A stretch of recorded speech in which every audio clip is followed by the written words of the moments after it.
able to find it to pull the stuff up. Yo, we are live. How y'all doing? How you doing? Hi, everybody. Welcome back to another episode of Pursuit of Forever. Yes. We're about to get started very shortly, but go ahead and share this out. Let people know that we are live.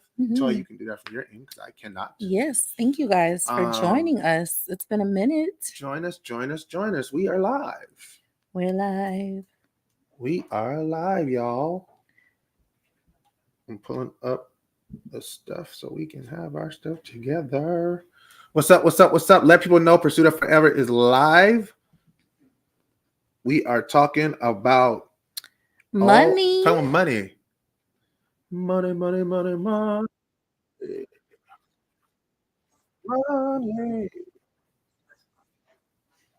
We are talking about money. Yes, guys. So join us. Thank you in advance for sharing. As you guys are coming in, blow it up, give us some hearts, and tell us where you are joining from. What is your city and state? Here. Make sure you letting us know as you're coming in. I'm trying to stop this video. Go back to the beginning. Go back. So excited.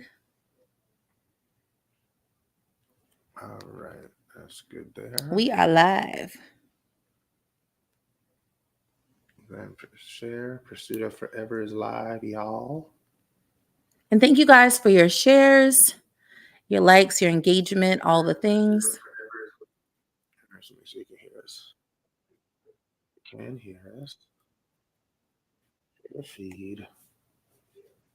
Pursuit. What's up? Hi, everybody. We are live. So good to see you coming in. As you're coming in, let us know where you are joining us from, city and state. Today, we cannot wait to chat with you about all things money related. That's right. How y'all doing? Say what's up as you're coming in. Yeah. Say what's up. Hit that share button and let us know where you are joining us from. Yeah, guys. Tap in, join us. Hope your day has been going well. Yes. I'm so ready for the weekend. Yes. Tap and Pursuit.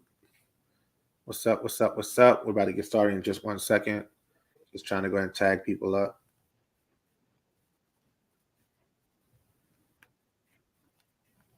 Pursuit of Forever. All right. Hopefully y'all can hear us. Okay, let us know if you can hear us. Let us know if you can hear us. Yes, and as you guys are joining, let us know where you're joining us from. We know we have POF fam from all over. And if you're catching us on the rewind, make sure you do #rewind and let us know rewind. Rewind, all the things. I'm trying to get this to stop and rewind. How do I rewind these things? Play, but it don't let me rewind. So you used to be able to hold a button on the side, but I can do it on the thing. It's not letting me do it here though. Oh, it's Facebook. Yeah, I don't know. You're gonna have to let that one roll. Reload. It's not gonna let you. All right, so I pause it right there. So that works. All right, let's do it. Let's count down. Here we go.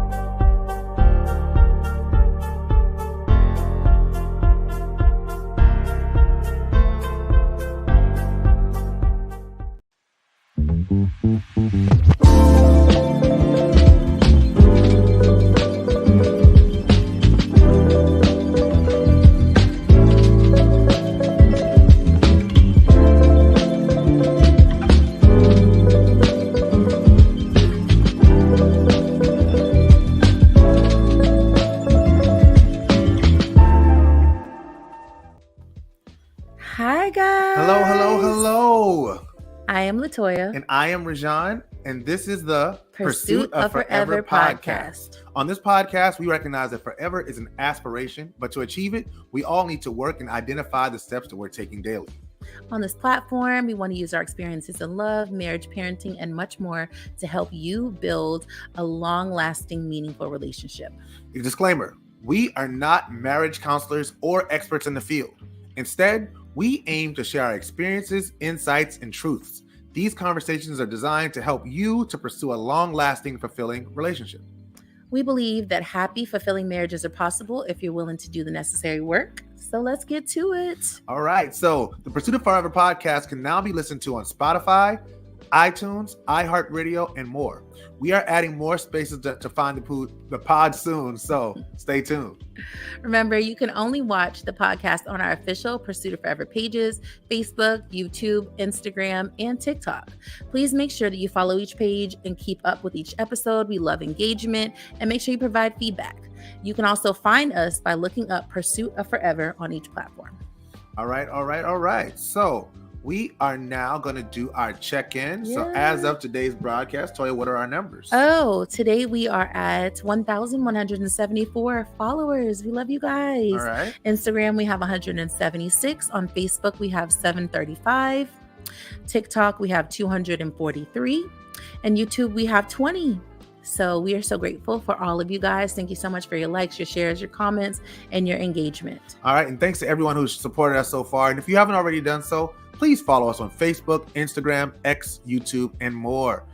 Just look up Pursuit of Forever. The only difference is on Twitter or X, it is Pursuit of Four. The number four. All right. So we're going to go ahead and get started with our check-ins for the week. Toya, you are up, baby. Okay, so since we last talked, I had school 500 feet in the air. So I started this management class. It's been kind of cool. And the last time we had it, we were doing a little bit of government work. And this time we ended up doing some work in the local community with a light company, which was pretty cool. And a portion of the class required us to go up 500 feet in the air. The weird thing about it was we didn't recognize that that's what was going to happen. Yeah. And then we had a little technical difficulty with the elevator, but God kept me. Amen. God is good. And in addition to that, I picked up a couple more interior design clients. And my Amazon storefront is doing awesome. All right. Getting ready to post some information on there for Mother's Day, which is coming up. Which is crazy. It's coming up so soon. Mother's Day is coming up soon. And finally for me is my Duolingo duels. Murdering people in these streets, from my nieces to my sister. People. Not actual murder, but I mean, I'm definitely killing them on Duolingo.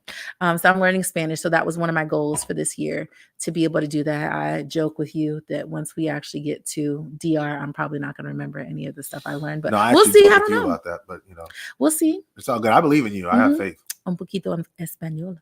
Okay, here you go. All right. What about you? For me, so it's been a big couple of weeks since last time we did it, the pod.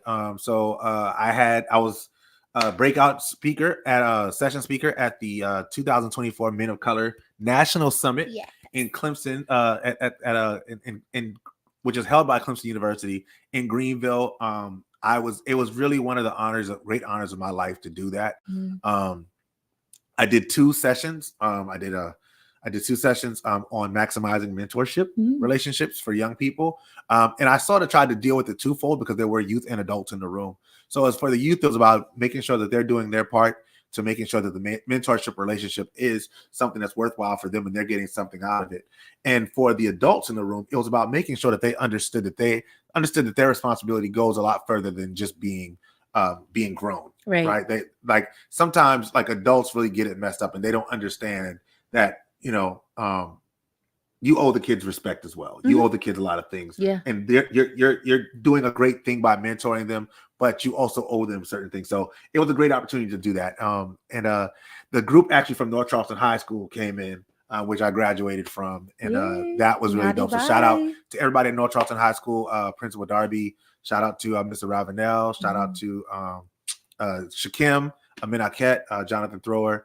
and just everybody at North Charleston High who really made it great, and everybody at Clemson University who made that an amazing opportunity. And then last weekend we had our LYS-a-thon, a virtual fundraiser, which was amazing. We were able to raise $15,000. And we're still raising. We're still raising. So if you would like to donate to our drive, you can go to www. Matter of fact, I'll share the link here so y'all can actually see it. But you can still give. Matter of fact, I guess I can do a shameless plug here. No? Yeah, why not? All right, I can do a shameless plug.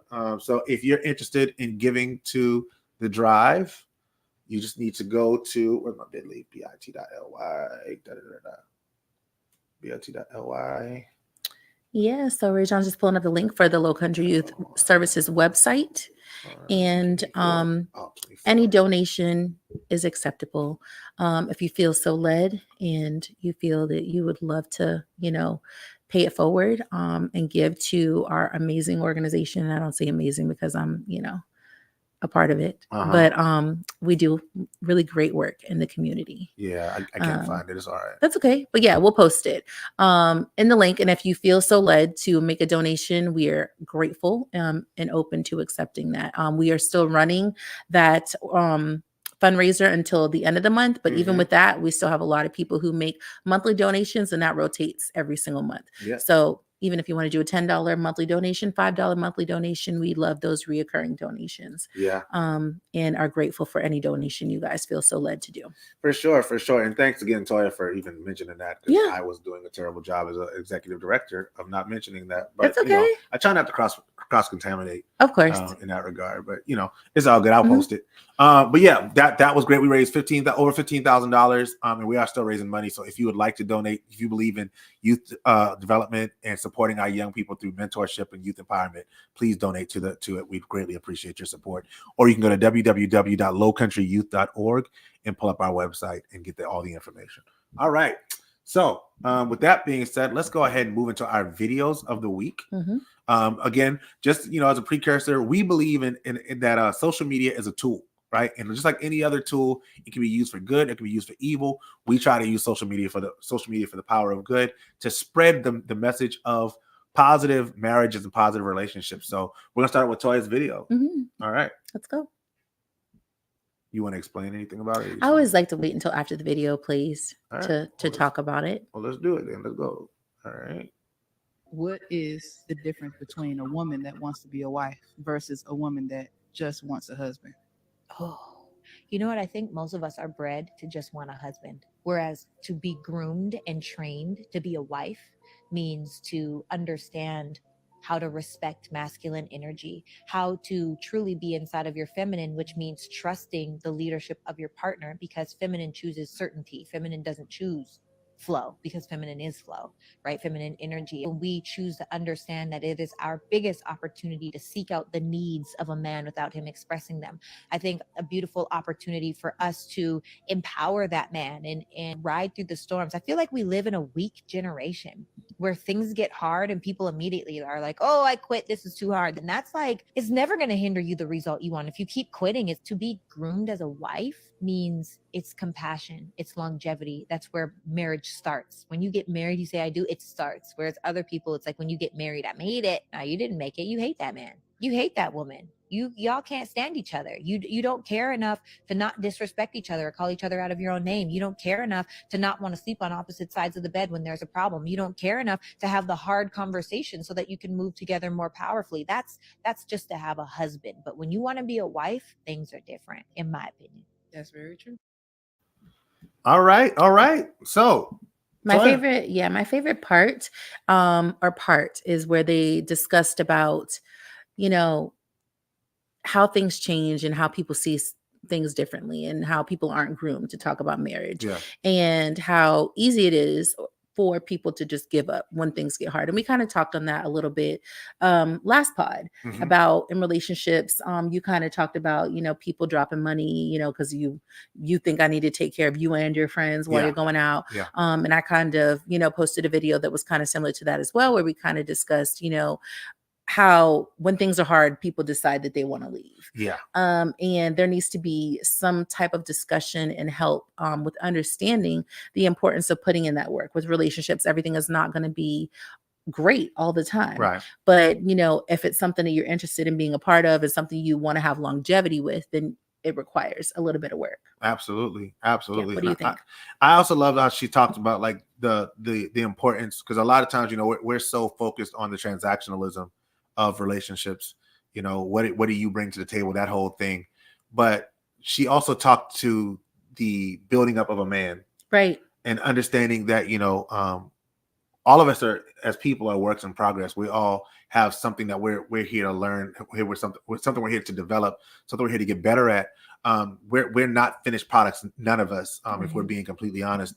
And so I loved her sort of making that statement as a point of importance. Mhm. I love her talking about building a man up, and giving him room to grow. Right. And in relationships, I think sometimes people don't think about that. They think Yeah. about, what can I get from a relationship? Yeah. Not what can we do and Yeah, what well, can we that's that build whole, together. what do you bring to the table thing? Okay, cool. Right. Like, all right, well, what do I bring to the table? All right, I bring a heart. I bring a soul. I bring a mind. I bring intellect. It's so many things that are so many of these conversations are wrapped up in the tangible. Correct. And a lot of times people are saying, what do you bring to the table? Don't have a whole lot of stuff on their own to bring to Yeah. the table. To be honest Usually with I you. find most of the people that ask those questions want to know what you're doing and don't have anything that they're really working on or can really verbalize Yeah. what they're doing. And Yeah. so I like to flip it on its head and be like, okay, well, what do you have? What do you bring to the table? Yeah. And you can have a dialogue back Yeah. and forth together. Yeah, I think it's important, like, just again being equally yoked in that way. But I think the equally yoked part is not about the finances part. Originally, I think that's something you can grow, and that's something we're talking about today, actually. Right. Yeah. So how to build Money. that.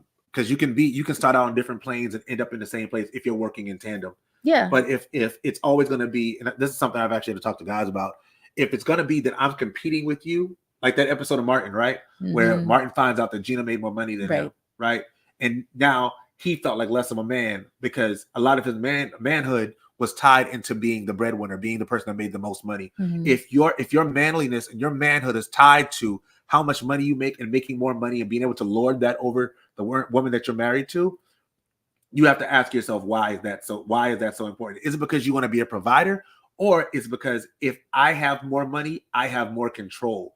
And most people want to have the control over the relationship, so they want to have more money in the relationship for a lot of guys. That's true. Or it could be that that's how they were raised and that's what they thought. The man should make more money or whatever it might be. But I have seen scenarios, and we've even seen scenarios back in the day where people would have the only one person making money, like the spouse, the husband making money, and the wife wasn't making money. Yeah. And so, if things went wrong and she decided she wanted to leave the relationship, she didn't have anything to be able to do that. So she was kind of stuck there in that situation. So And I mean, and just to that point, when we talk about, people always say, why don't marriages last as long as our grandparents' marriages last? Why do we ain't together? You know why? And this is something that's a riff for me, but it's because for a long time, men used making more money than women to lord it over them and to beat them down with. Right. I can go out and I can cheat on you as much as I want to because I bring the money home, and without me, you can't afford nothing. I can beat on you. I can abuse you verbally, emotionally, spiritually, sexually. Yeah. And there's nothing you can do about it because you can't leave me because we have 5 kids. You don't have any education. You don't have any money. And men abuse that for a very long time. Because of that, women now have this need to have their own, and then they want to lord that over the man as well. Because again, we're not working in concert. We're not working in tandem. But if we look at it from, okay, whatever you have, whatever I have is ours. Yeah. We have it. So together we all have the same thing. Right. I agree. I think that, to me, that's really important. So I think that's sort of what she was talking about there as well. Because now when we're working in tandem, when we hit rough times, when things get difficult, we're not running because we are together. We're a team. Mm-hmm. I run towards my team when things get hard. Right. I don't run away from the people that I believe to be on my team when things get difficult, if I think we're together. Absolutely. I think that when things like that happen, you trust, and have faith in your partner that we're going to get through this. We're going to figure it out. Yeah. And we're going to come together and have a plan for how we're going to move forward. Because my elevation is dependent on you. Right. And your elevation is dependent on me. Mm-hmm. Our elevation is dependent on how well we operate together, as opposed to you over there balling out of control, you doing your thing, and you looking down on me because I'm not doing as well as you. Yeah. And and over the course of our marriage, there's been many opportunities where I was working and you weren't working, or you were working and I wasn't working. Yeah. But anytime that was the case, we always understood that both of us are operating towards the greater good of our marriage. Yeah. So I thought that was good video. Good job, babe. Yeah. All right. Love it. All right, well, let's go to my video. Okay, babe. Let's go to my video. All right, let's switch it up. All right, so this video here is one that popped up for me that I thought was really good. I don't even remember the topic anymore, but he talks about love is more than physical attraction. So let's see what we got. In rehab, I sent her a letter that said, I chose you then, and I choose you now. And love is not her makeup. Love is not that she loves me back. Love is I am called to represent the love of Jesus, to love you when everything about you that culture says I should leave you. Y'all, this is love. Love does not look for pretty. Love covers ugly. And until you find somebody that will hold you at your worst, no makeup, the abuse that you might have experienced in your past, the family of origin issues you might have,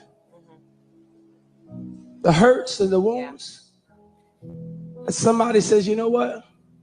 Show that to me so that I can show you an aspect of God, not in heaven, but on earth. And I'm telling you right now, I love it all. The good, the bad, and the ugly. And y'all, I'm going to get some tonight. I'm telling you right now. None of y'all are. I am. When she was in rehab. Oh my Listen. gosh, you would do that. Yeah, You would totally do that. I would. Oh I my would. gosh. I would. Yeah, I love that. I love that. I'm gonna just jump in. I know Go it's your ahead. video. No, cook. But yeah, I love that he kind of came from it from a Bible perspective. Yeah. We The pastor. yeah, obviously loved him because I also found a video of that couple that I'm gonna share in the future. All right. But loved him, and I love that he talked about love covers all things. So Yeah. when you think about the Bible, you think about love covers a multitude of sins. Uh-huh. But I like how he went and kind of described how it covers certain things in a marriage, and it also speaks to the aspect that we're talking about. When things get hard, when things get rocky, and they don't look great, Yeah. or whatever it might be, you still have to have the desire to stick with it and put the work in Mm-hmm. to actually, come to, the end result. And the end result is us being together forever. Yeah. Then we're going to have to, push through certain things because every day is not going to be, great.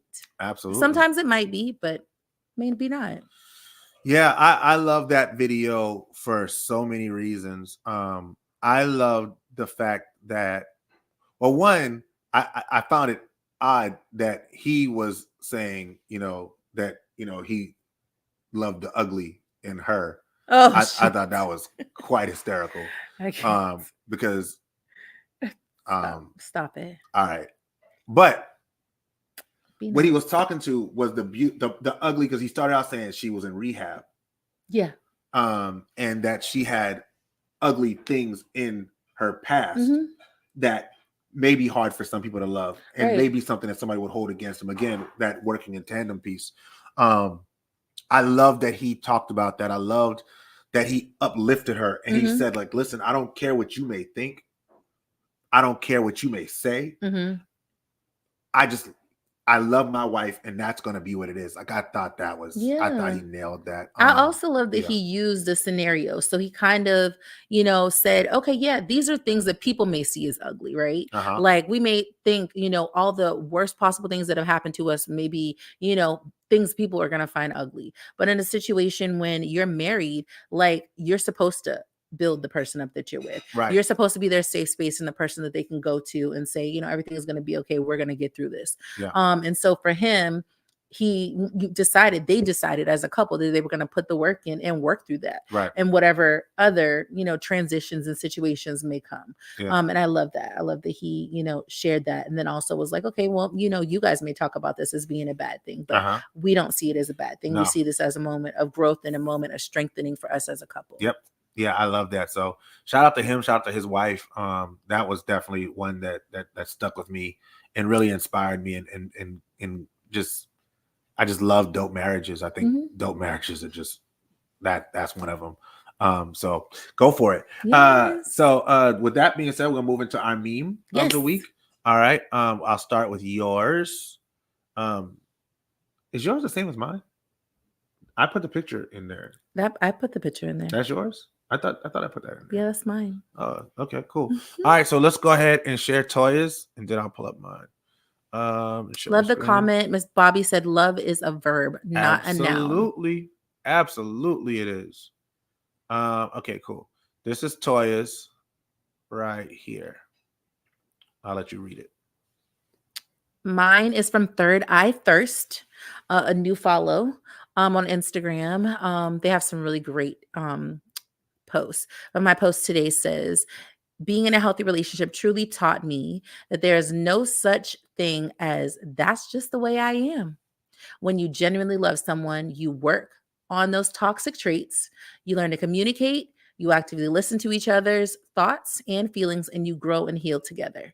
And so I think that just also piggybacks on your video, which is crazy that I pulled that and Yeah, we do not stay plan out of our my stuff head. in advance. Yeah, and we so- never see what each other picks. Yeah. So literally, I mean, that's just like a piggyback to the video that we just watched, the one that you shared, talking about how sometimes deciding to run and just be like, I'm good, I'm done with this relationship or whatever it might be, is a toxic trait. Yeah.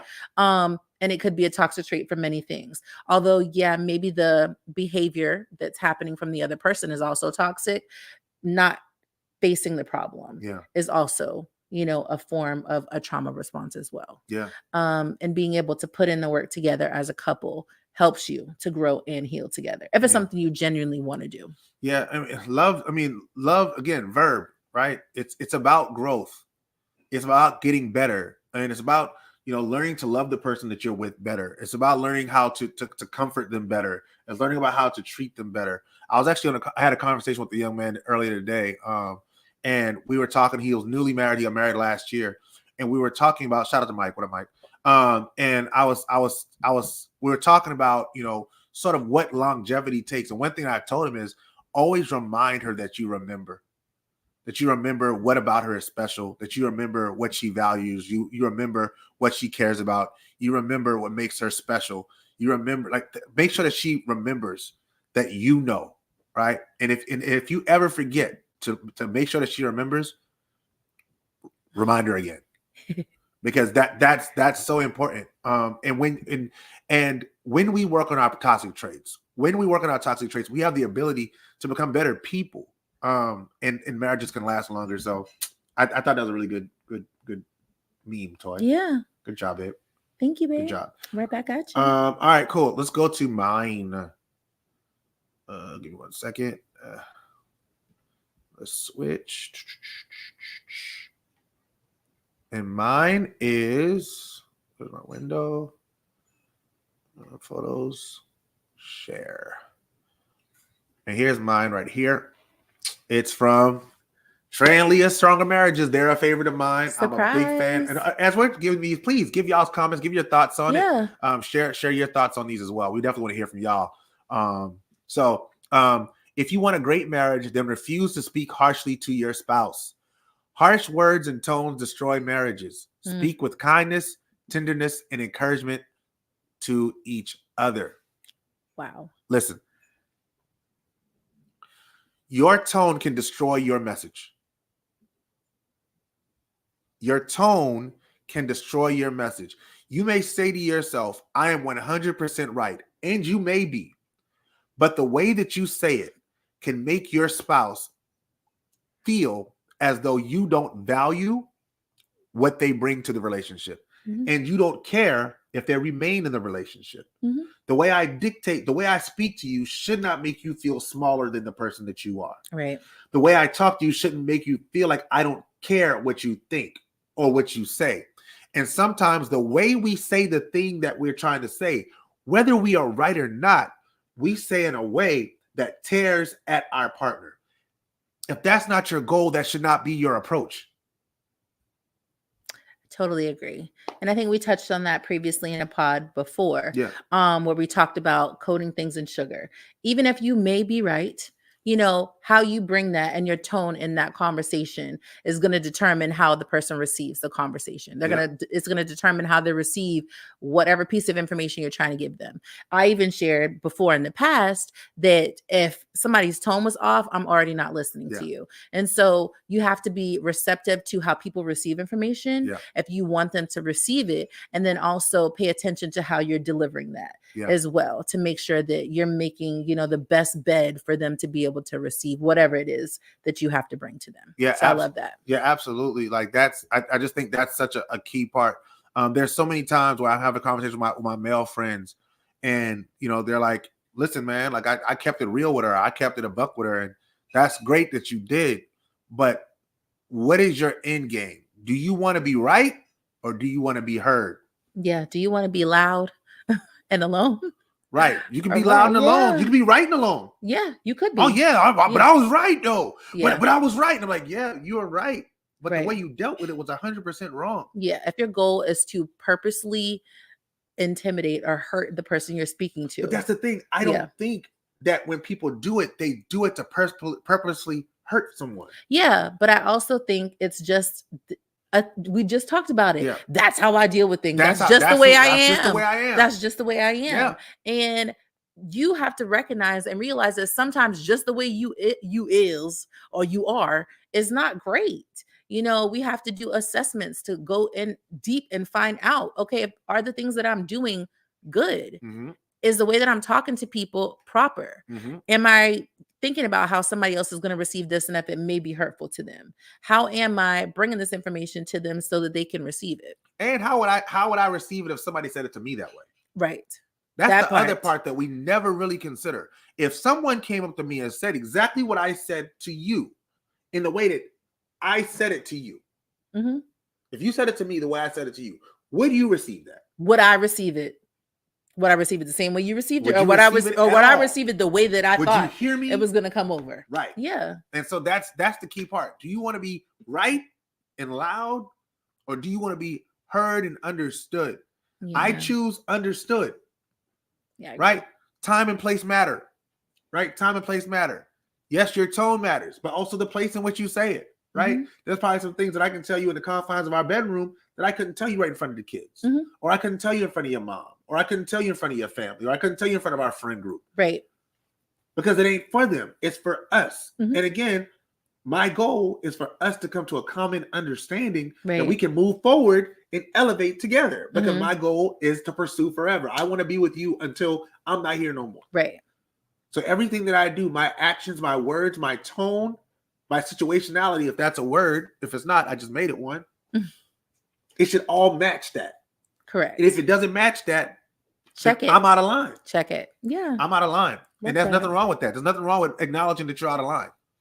Oh, what up? What up, Eva? I see you. Hey, Mike, I see you. Hey, Vera. Hey, Tweety. Hey, Bobby. What's going on? All right. Love Cool. it. Awesome. I We love that. just finished our meme of the week. So please, if you guys have comments, thoughts, or anything like that, Leave it please in the put chat. them in the chat section so we can definitely keep up with what you guys are saying, and share some of your thoughts as well. And I forgot to put the banner up so people will know how to find us and when we post. All right. All right. What is that, Toya? You're supposed to. That is something that I'm going to share Oh, all right, cool. on the next part of the segment. Oh, all right, babe. Go for it then. We want to jump in? We're jumping right in. Okay. Today's topic. Today's topic is money. Money matters in marriage. That's a lot of words to say. Money matters in marriage, Mhm. and just financial literacy. Yeah. And so we want to just discuss some money topics and how to bridge the gap in those conversations, whether you're just starting out in a relationship and this is someone you're dating or have been dating for a while and trying to get married to, or someone who is in the process of figuring out if they want to date someone and what things will look like once they're married, or if you're married. Yeah, and I will say this. Again, the goal of our show is to help people who want to get married and stay married. Mhm. Like that is our, if we were to make a mission statement, Mhm. we want to use our experiences, we want to use our life story and our, use our experiences to help people to get married and stay married. That's what this whole thing is about, the edification of marriage. If you're like, I don't want to get married, cool. If this applies to you, rock on. If it don't, we ain't tripping either way. Mhm. But I want to make sure that also this part, right? A lot of times we talk about marriages through the lens of leadership, Mhm. right? And the man is the head of the house and he needed to direct and da-da-da-da-da. We also have to understand that different people have different skill sets. Different people have different aptitudes, different talents, different things that they're good at. When we got married, I was not good at money management. I was not good at financial literacy. I wasn't good at credit. I was a whole mess out here, Mhm. right? But thank God I found a wife Mhm. that was really good at it. And so when we were talking about this discussion, we were sort of leading up and we sort of do our back and forth about, sort of what we're going to cover. And I said, babe, this is your topic. This is your topic. And it's her topic because, again, she knows this stuff. Mhm. And so I want you to take the lead. But Okay. I sort of want to start with, where did that come from for you? Like, where did your Love for wisdom, money? no, not your love for money. See, where did your Sorry, wisdom Daddy. in terms of financial literacy come from? Honestly, I think it was just the, desire to have the knowledge.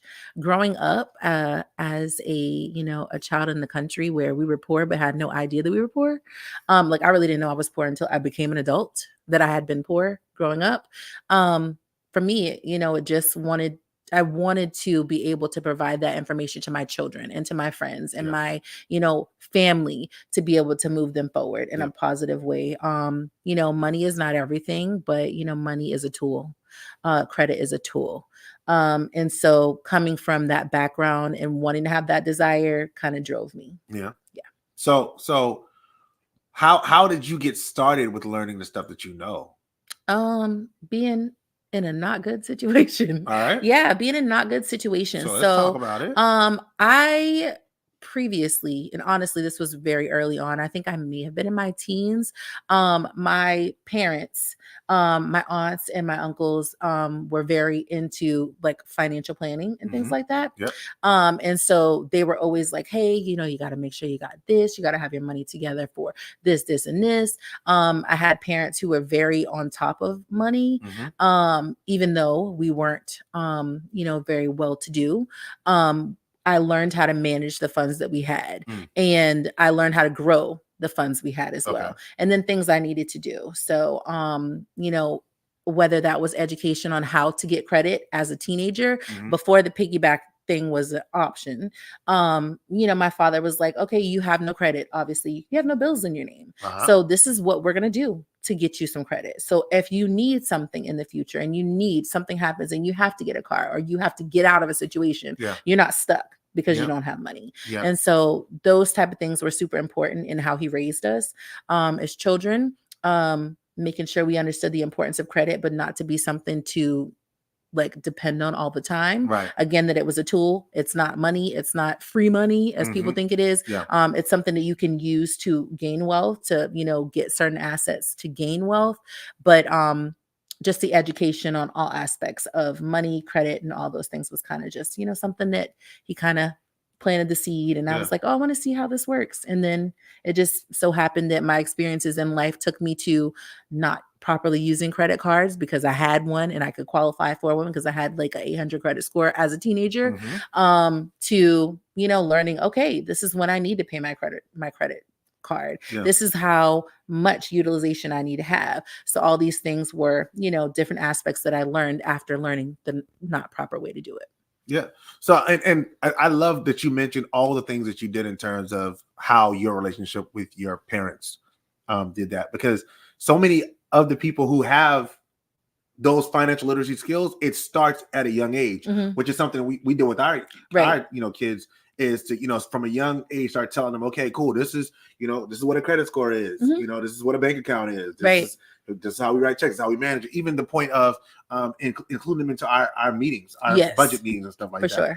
And especially as they're getting older, we're trying to make sure that, they are aware of more things. You have our daughter in college, at Clemson, who's Yeah. she's got her money stuff, she's got her apartment, and Mhm. she knows what a cosigner is now, and she Right. understands all of these things. And the necessity of having to have one and Yeah, why, yeah. is important. Sometimes, we find people who get into bad situations because they actually don't know, yeah, you can co-sign on something, but if the person who's co-signing is not really great with money, that could become an issue Yeah. financially, not just for you, but also for that person. Yeah. And so just learning what the responsibilities are for people is super important. I Also, think. like the idea of like good credit versus bad credit, Oh yeah, right? Just like good lending, borrowing versus bad borrowing. right. Payday loan. Like I remember, just talking about poor decisions. I remember getting trapped into a payday loan. When Yeah. I was in the Army. Yeah. And those things where I want to say 150% And more. you had to pay back. Like, Mhm. and it was really hard once you got caught into it. And I remember I was so bad in it that my NCO literally paid it off for me and was like, if you go back there, I'm gonna get you kicked out of the military. Yeah.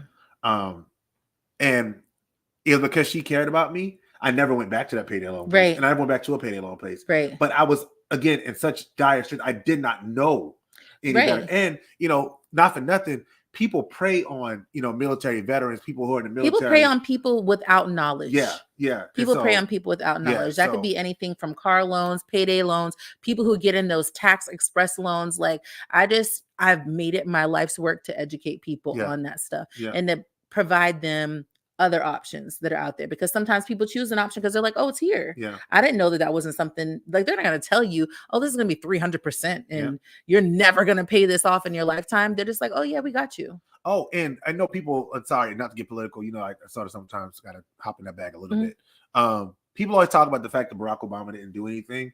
One of the things that Barack Obama actually did was limit the amount of payday loan like places that can exist. Yeah. He pretty much put them out of business in a lot of ways.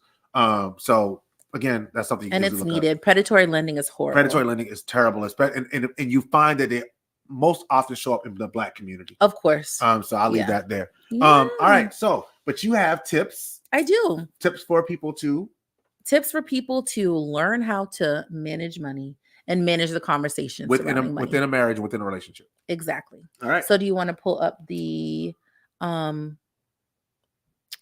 resource, or Oh, okay. want to jump straight in? I'll jump You got straight the in. link in here? You do. All right. So while I have 5 steps, you have 10. yeah, but I'm just pulling up. I'm going to go back and forth between them. So number one, for my tip number one is communication being key. So making sure that we are emphasizing the importance of an open and honest communication about finances and relationships, and encouraging couples to dedicate regular time to discuss their financial goals and their plans together. So we kind of discussed about how we did that as a couple, Yeah. and made sure that we had time to really talk about, like, what do we want our finances to look like as a couple? Yeah. What do my finances look like? I'm coming to the table with blah, blah, blah. I'm coming to the table with payday loans. I'm coming to the table with a lot of credit card debt or whatever Right. it might be. And being completely honest in that situation. For me, I didn't have credit card debt when we got together like that, Uh-huh. but I had a vehicle loan. And just being able to just really discuss what that is and talk about what that looks like in the future. Like, are we going to have cars that we are going to, switch out every year? Is that going Yeah. to be a thing for us? Are we going to do leasing? Or are we going to buy a car and ride it until the wheels fall off? Like, these are conversations that we need to have. Are you a person who is really into being spontaneous and swiping the card every time you see something? Are you like one of those people who can't stay off of HSN, like, or whatever it might be? You're a sneakerhead, you like shoes. And that's kind of something that you will just put money to immediately. Yeah. So having those conversations and really knowing who it is that you're with in a relationship and the goal you have as a couple moving forward. And so this here is probably a hard spot for a lot of people because, again, when you first meet somebody, you meet their representative. So they're not going to Yeah. meet you and just say, hey, I have a 300 credit score. Mhm. And Or I don't even know what a credit score is. I don't know what a credit score is. And like, I'm in extreme debt. Right. So like when you love someone Mhm. and you see the long-term You should be working on this on your own, of course, beforehand. Absolutely. But if you find yourself in a relationship where you're not where you want to be, right? You should be able to walk up to that person and say, "Hey, I don't know, I'm not doing well financially, Mhm. and is that something you can help me with?" Right? Or do Being you know honest. someone that Yeah. can help? Yeah, being vulnerable in that situation Yeah. and being honest. And because I was honest in the beginning Yeah. of our relationship about what my status was Yeah. in that situation, and you helped me. Mhm. So shout out to you again. Of course, you're welcome, babe. But I communicated, so I did good. I did good with first stuff. Right. And then we definitely came up with a plan. So, number 2 is talking about shared goals. So, we want to encourage each other to establish our own financial plans and our own financial goals, whether that may be saving for a house. Maybe we don't want a house. Maybe we want to stay in an apartment. Maybe we condo. want to have a boathouse. I don't know. There's so many different things. What are we going to save for retirement? Is that something we, even see ourselves living to, Yeah. to reach? Uh-huh. What about vacations? Are we going to budget for vacations? Are we just going to take spur of the moment, withdrawals from a savings account because I want to go to Yeah. Paris? Yeah. Those are conversations we want to talk about. And then discussing and working towards those goals together will strengthen the relationship. So we talked about, our past previously and kind of just, working together and educating each other on finances. We've gone from the point of not having the best credit to both being like literally excellent credit at this point, like whatever 850s across the board, to doing that for our kids as well. And then working towards vacations. We budget for vacations, we budget for trips, we budget for whatever it might be. We save for holiday expenses. Those are a lot of things people don't think about. Anything that you want to spend your money on is something you should have a conversation about. And I think we've done a really good job. We do it yearly and then we, check on that. But we do our budget talks where we budget, and discuss what we want to do. And then also discuss how we're going to save for it. Right. So as we're talking about goals, just specifically goals, because I know we're going to budget the next section. Shared goals. So it's important when you establish goals that you write them down. Yeah. Right. Goals are always great. We talked about goal setting, one of our first or second, I think pods. Pod. And you guys can go back and watch it. And yeah, if you haven't seen our episode on goal setting, please go back and check that out. I want to say it's episode 1 or 2. I think so. But it is important that you, 1, write your goals down, and 2, we have shared goals. Absolutely. Right. Then you can have individual goals, but your financial goals should definitely be a shared goal because it impacts you both and it affects you both. Absolutely. And if I know that your goal is to buy a house, then there's other things we're going to have to skim back on to be able to make sure that we have the cash on hand to be able to buy the house. Because if nothing else, you're going to have that down payment. You're going to have that amount that you got to come to closing with. Right? Exactly. And then discussing what that looks like. How much are we putting down? Like, all these are conversations that we should have. And sometimes when you talk about those things, you can also tweak what your other goals are to make sure, depending on when that is, if we want to buy a house in 5 years, how long do we have to save up that money? Right. And you have your short-term goals and your long-term goals, right? So maybe that buying that house is in the future. So you're setting money aside for that right now. But maybe right now your immediate goal is that you want to take this big trip. And it really is about being on the same page. If we're on the same page, we can move in tandem. Again, back to that same recurring theme, elevating together, working together as one to for the good of the relationship as opposed to as individuals. Absolutely. So just those shared goals are very, very key. They are. And as we already said, they strengthen the relationship and your mutual financial understanding as a couple. Yeah. You have the ability to grow. Absolutely. Number 3, budget basics. So talking about actual advice on how we're going to come to this goal, how we're going to achieve this goal, and then creating a plan and sticking to it. Maybe we don't have a budget. Maybe we don't even know what budgeting means. So going through and seeing how much you spend on DoorDash, how much you spend on Nikes, how much you spend on whatever it might be, going to the spa, and kind of really looking at that in detail helps you to find different techniques and different tips to track your expenses, as well as areas that you may be able to save. Maybe I don't need to spend $3,000 a month on eating out. I love food, but maybe we have other goals. That might not be the best thing for us to do. I'm speaking to myself, y'all. I'm speaking to myself. So really. Sometimes Pursuit of Forever is us ministering. It's really to real. ourselves. I'm talking to myself, guys. I'm talking to myself. We love food. And so we have goals. And so, you know, but we budget. We we budget. do. For We our- budget for our whatever we eating out. spend, but So- I'm just saying in general. And that's the point of that's the important part of a budget. Your budget really needs to be as specific as you can possibly make it. yeah. Don't be like, oh well, well, I think we could spend, $600 on this, and Mm, like no, like narrow it Mhm. down. And of course, sometimes you're gonna go over your budget, right? Right. But that's when you got to review. So you should be having within the confines of your relationship. And back to that first step, communication. mhm. Now we've established a budget. Let's communicate and talk about how we are holding to the budget that we have. Do we need to tweak it? Are we doing a little bit too much? Yeah.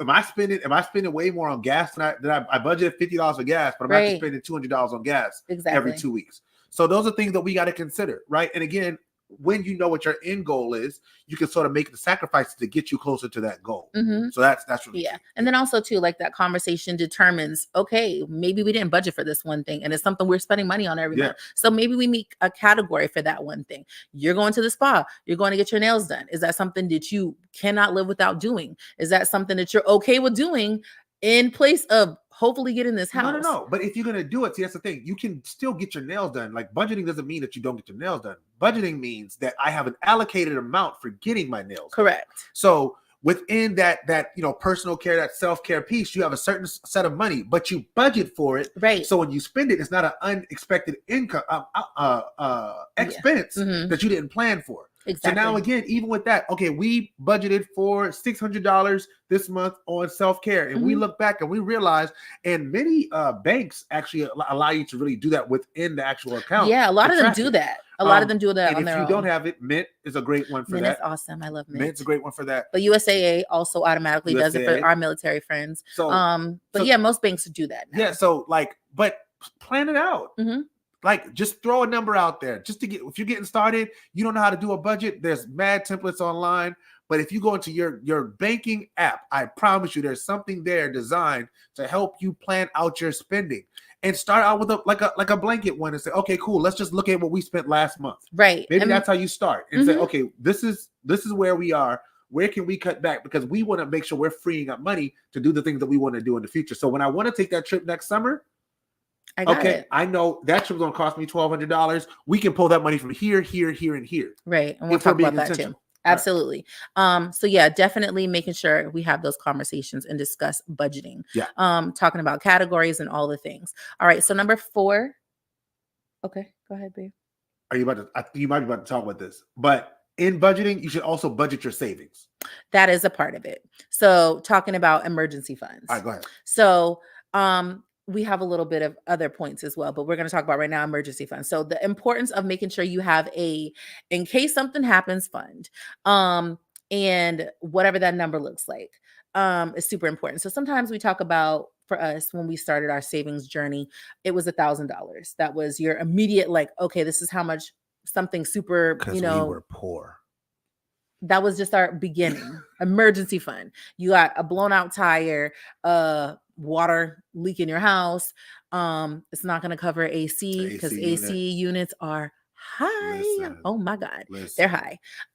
But those type of things are just the beginning starting of your going fund. engine out. And then from there, you want to grow your emergency fund to at least, I say 6 to 12 months of your expenses. It's 3 to 6 months. I say 6 to 12 because the economy is a little crazy right now.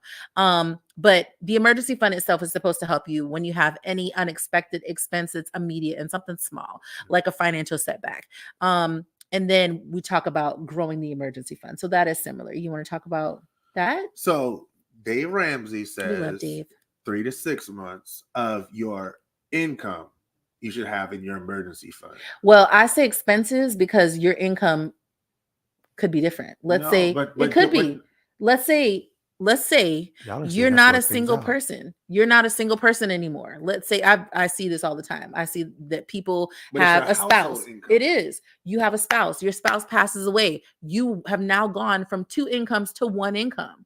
So But you just still have 6 months of your you joint could. income. You could. But some people live above their means. But expenses will be less than your income. Not necessarily. It should be. And it should be. It should be, but that's not always if, the you, case. if your expenses are less than your income, you're bankrupt. Again, we're talking about people who possibly We may are not budget. talking this out live. We on are, air. guys. We're talking about people who may not budget and being honest. Some people live above their means. But So we're helping them establish what the budget. I how to understand. budget. I So understand. we should be giving them that information. Your expenses go along with your budget. Right. And it may be that as you're going through and assessing your expenses, there are some things that you can You the expert, get I'm rid gonna let you of, go. that you can get rid of Yeah. and remove so that you have more money to save. I'm just saying. Go ahead, babe. Babe, oh my Go gosh. ahead, babe. All right, so we're gonna move on. We're gonna move on to number 5. We're gonna talk about debt management. We touched on it a little bit, but just discussing strategies for how to manage it. Whether that is a car, you wanted a brand new Benz or Beamer or whatever it might be, your student loans, credit card debt, or even a mortgage. Yeah. You want to discuss what that debt looks like. Some people, we talked about good debt, bad debt.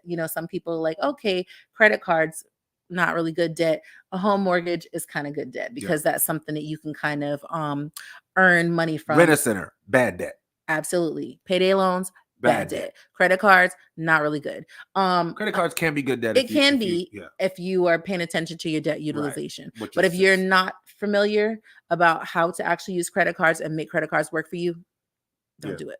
Don't do it. So I want to chime in right there on debt management. And I Yeah. sort of want to go back to actually a combination of 3 and 4. So budgeting basics as well as the emergency fund piece. Mhm. So when you're budgeting, I mentioned that you should be budgeting your savings in as well. Yes. And Dave Ramsey says, you should have you should have an account for your different needs. Absolutely. So you should have an account for like vacation. You should have a vacation account that you put money into that is just for a vacation. Account for just your bills. So your direct deposit can go into this one account just to pay your bills. And then from that account, you have it moved. Your emergency fund should be its own account. Yes. Right?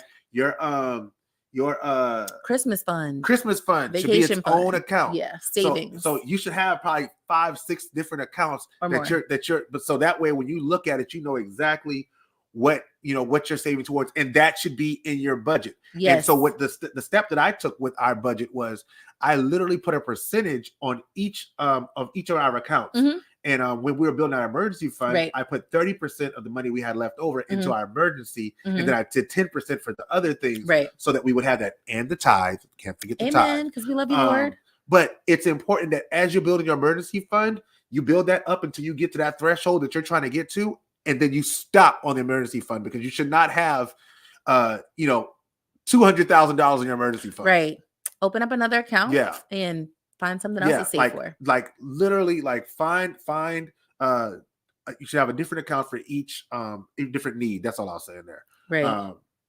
And then, of course, you could also have, like, if you decide to have, separated accounts, you don't want to do like the joint accounts. Mhm. Like you have your own personal spending account. I have my own. Right. personal And that was spending account. important for us too when we were in the process of saving money, because when you're going through this, it can be hard to go from never having a budget to having one and feeling like, I just remember like when we were saving for a house being like, I just want to go to Olive Garden. I really like pasta, y'all, but I just wanted to go out to eat. And then with that, it was like, okay, it's hard. And so we need to find a different way to provide ourselves. And that was a portion that was put in the book that I pinned, that you guys are more than welcome to go through and buy. But it discusses being able to have a personal attachment as well, where you're paying yourself in addition to paying that money into your savings account. So that was super important. And I also like how you were talking about just the savings. So I'm going to use that and then also go into credit insights and investments. So with savings, a lot of people, like you said, you can have $20,000, $30,000 just sitting in a random savings account. Y'all, please, if you do not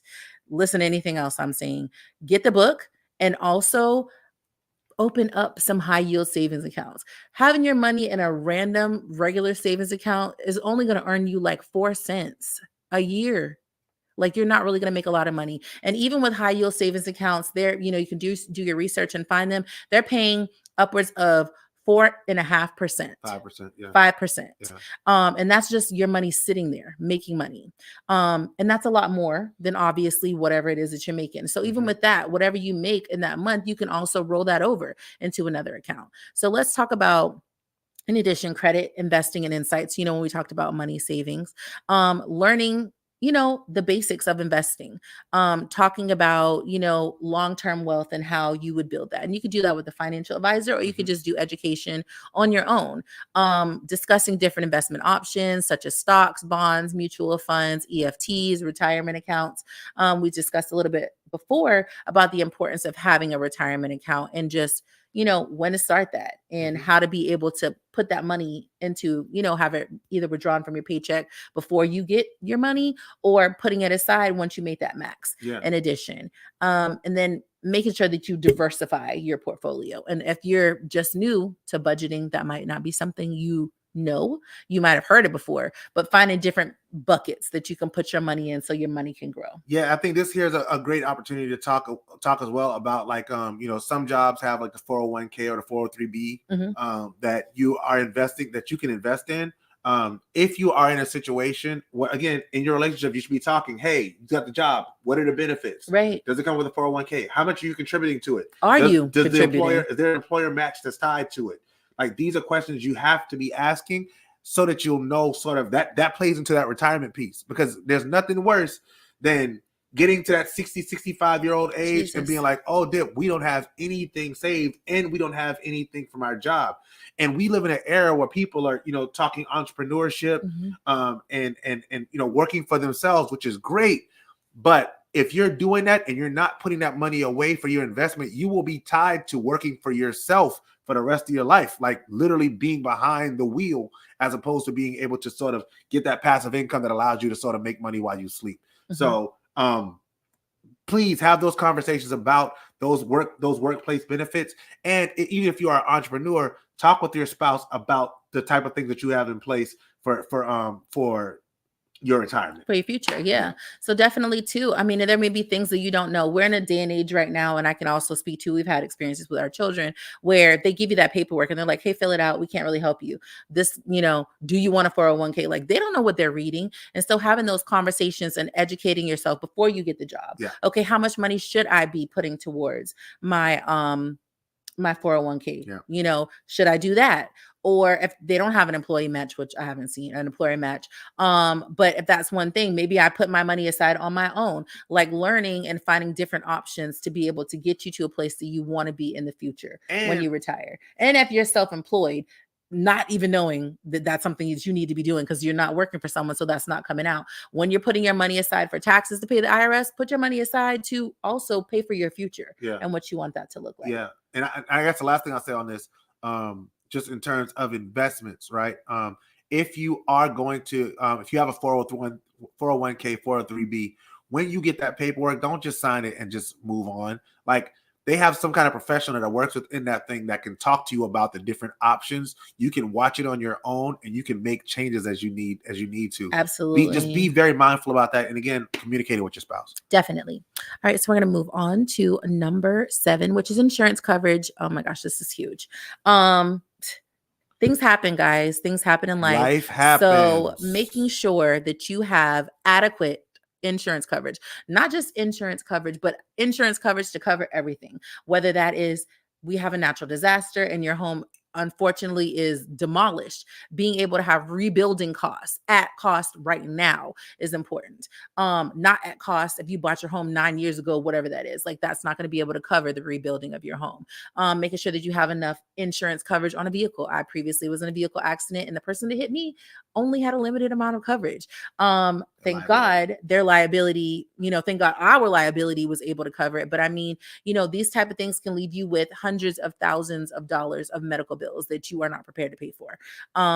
Making sure that you have proper health insurance coverage, life insurance coverage. GoFundMe is oh my not gosh, life insurance. Life insurance coverage is so important. And unfortunately, we've dealt with passings of family members, friends, and things like that. And like you said, GoFundMe isn't, but making sure you have adequate insurance. Every year, prices change. The price for, a casket, the price for, a plot, all those things cost money.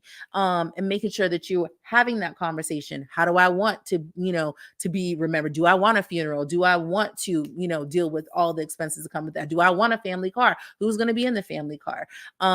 Or do I want to be cremated because that's cheaper, or whatever it might be? Having those conversations is super important ahead of time to not have your family dealing with that after the fact. So they're dealing with also losing you and dealing with possibly losing other things as Yeah. well. So to that, I would also just add this caveat. Like some of us, and me and Toya are both the oldest kids, Mhm. right? In our families. And that comes with a certain level of responsibility, right? Yes. Somebody passes away, they didn't have insurance. And now, are we going to have to cover that out of our pockets? So that's something that we're going to be responsible for now. Are we going to be like charged with raising the money? I'm going to tell you this. Talk to your spouse. If you have an insurable interest in somebody, and you don't know if they have insurance, insure them. Yeah. Mom, brother, Dad. uncle. If your uncle was to pass away and you think you'd be responsible for paying for his funeral, get a policy on him. Because what you don't want is for him to pass away, he not have any insurance. Mhm. You have to bury him, and now y'all coming out of pocket to do that. Right. That's something that can financial issues are one of the main things that ruin marriages. It's the number one killer of marriages.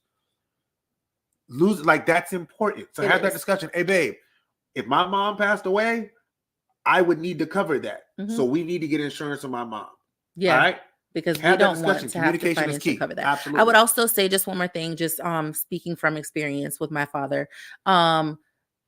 If you are working and you're someone who has been working years and years and years, if you leave your job, no, you do not have insurance coverage. Know that whatever benefits you have with that job, you will no longer have. And so you need to have some kind of supplemental situation going on in the background to be able to cover whatever medical, insurance, or anything in that aspect. So being able to pay attention to those things. Ooh, one more thing. With that, insurance coverages, and even the investment piece that we talked about, the beneficiaries. Make sure you are keeping track of who you are making your beneficiaries. That's Right. important. If you have one kid and you get married and you don't add your wife on as a beneficiary after you get married, your wife doesn't automatically get something. Mm-hmm. My people that are in long-term relationships and you don't have that title because you don't need a title, a piece of paper doesn't define you, understand that under the law, you are entitled to nothing, no matter how long you've been with that person. South Carolina is not a common law marriage state, right? So if you want that person to have something and you care about that person and y'all been together for X amount of years and we don't need a piece of paper, cool. But at least on paper, give them some protections in your insurance policies. Absolutely. If not, that your family may love her to death. Your family may love him to death. Your family will leave them out of anything. And they will be the special friend. You will be the special, they will be the special friend in your obituary if you are mentioned at all. That part. Yeah. Make sure that your wishes are known and made known and written down, and someone knows where that is at when you're doing that. So that goes on to the next one. We kind of discussed estate planning. We kind of touched on that a little bit, but the importance of having that. You talked about having a will, power of attorney, medical power of attorney. Anything could happen, guys. Anything could happen where you're not in a place where you're able to verbalize what your wishes are. Maybe you told your husband hasn't made it there. Your mama made it there. And she's like, oh no, she wouldn't want this. Like, you need to make sure that the people who are responsible for making decisions in your life know, one, that they are responsible for doing that. And they know what your wishes are, and where to find that will, where to find those passwords, where to find those bank accounts. If something were to happen to you, you also prior need to make sure that you put someone as a beneficiary on your bank account. Yeah. Do you know that if you pass away and you don't have a beneficiary name, that money is taken? That money is taken. Your mom can't go to the bank and go get your money. Your spouse can't go to the bank and go get your money. If they're not named on that account, they have no access to those funds. If they have power of attorney, they could. Do you think they have a power of attorney if they don't have them named as a beneficiary? I'm just saying that that's a way. It's possible. Yeah. It's possible, but most of the time you have the ability to go and add a name of death beneficiary or a name of, medical. Something happens and I can't blah blah blah. This is my person. Okay. And making sure that you're doing that. and kind of just, having these conversations about what you want your wishes to look like and asset distribution. Yeah. We have multiple homes. Who do you want the house to go to? Or this is how I want everything to be divvied up. Do you agree with that? And having these conversations and discussing what you want the decisions to look like Yeah. if something happens with end of life. You don't want the person that you're married to be having to think about all that and going through all, the stresses of losing you in addition to Yeah, that. and I've seen people go as far as to completely plan out their entire funeral. Mhm. Like, yo, I want this color roses. I want this song played. Like, honestly, you hate to talk about death because Right. us black people, we mad superstitious, and we be like, yo, if I talk about death, that means I'm gonna die. Like, no, like it just means your family be prepared. They know what to do. But yeah, definitely, you need a will. The issue of heirs property is a major issue in the black community, and especially in the South. Mhm. So please get a will. Wills don't cost that much. If you need to go on LegalZoom and just get one made, or go to a local law firm and get something made, it's much easier than you think it is. I'm ministering to myself right there. I have to get my will made. But get one. You never know what's going to happen. You don't want to have your family out here guessing. Yeah, I definitely remember being in the military and having that conversation. They force you to have conversations that aren't really great. But I remember those being questions that they asked me about. Okay, what do you want?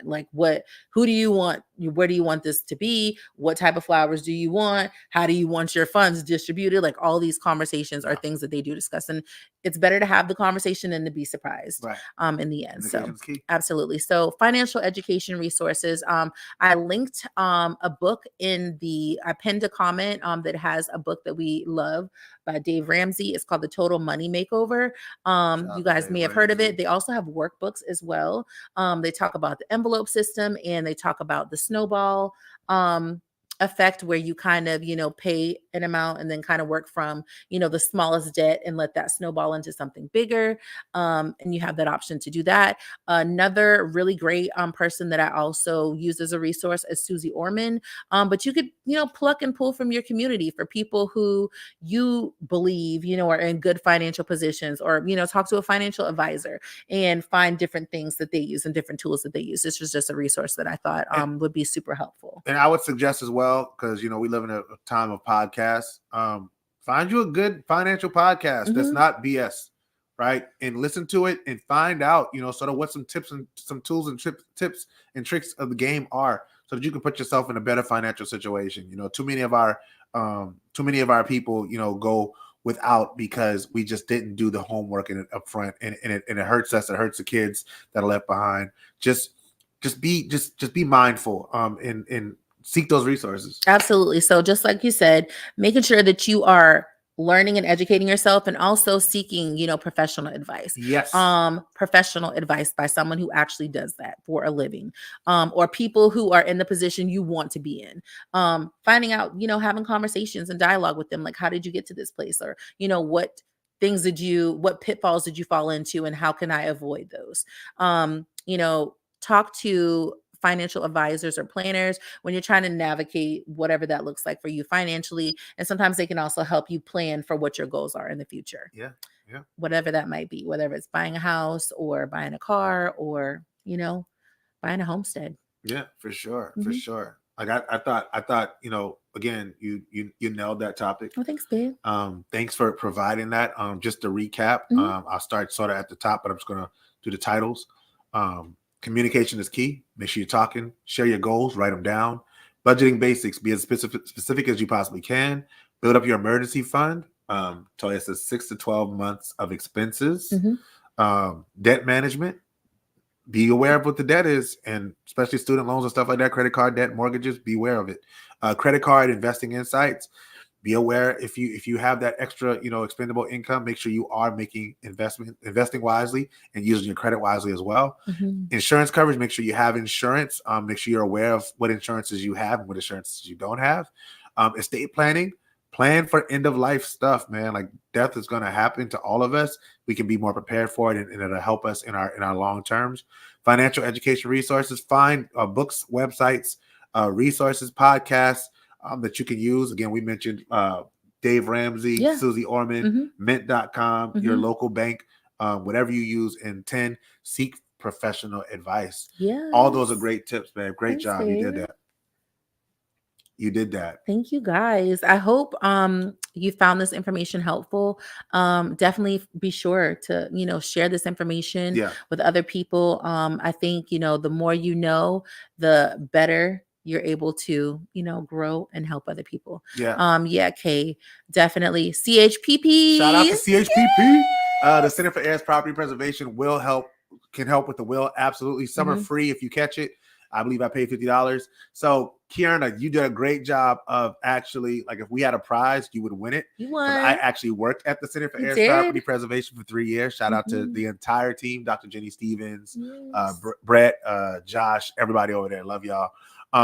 They definitely will do, if you catch them in a wills clinic, they actually do free wills at the wills clinics. But if you go in and you get it done, it only costs $50 to get it done to do a simple will. Mhm. And they do an amazing job, and it's ironclad. So you don't have to worry about that stuff. And if you're over 80 or if you fall below a certain income level, you actually can get a will done for free and they won't charge you anything at all. Yes. So We love Center for Heirs Property shout and out- Preservation. shout out to the gang. That's, I love my people. They help me out a lot. They have so much of a responsibility. I won't say responsibility. So much. I give them so much credit for what I've been able to do just in my space, my sector, in the nonprofit space. So shout out to them. Yeah, and if you guys are located outside of South Carolina, they're located in Charleston. So Not just Charleston, they're in 46 states. 46 Oh, they counties. are? Yeah, they're all 46. okay. counties. Well, Yeah. look, y'all find your, Center for Heirs Property and Preservation and get those wills and things under control. www.heirsproperty.org. Yes, All right. shameless plug. For sure. All right. Anything before we close? No, I'm just happy that we're able to provide this information. Hopefully it'll be helpful to keep you guys from avoiding, the pitfalls and predatory lending situation that so many people go through, Yeah. and help you in the future to have those conversations with your person, your spouse, your significant other. Yeah, and I would also say, like, I know this episode was more like a broccoli episode. Broccoli? It's a broccoli episode. Like, sometimes you need your vegetables, right? Yeah. Sometimes you get, you get cake and you get ice cream and you get Yeah. donuts. But sometimes you just need to get some good old broccoli, some good old green beans, some good old carrots, Yeah. because it's good for you. It's good for your system. Mhm. So I hope you guys enjoyed the broccoli that we brought today. It was definitely, Was feel it like, seasoned?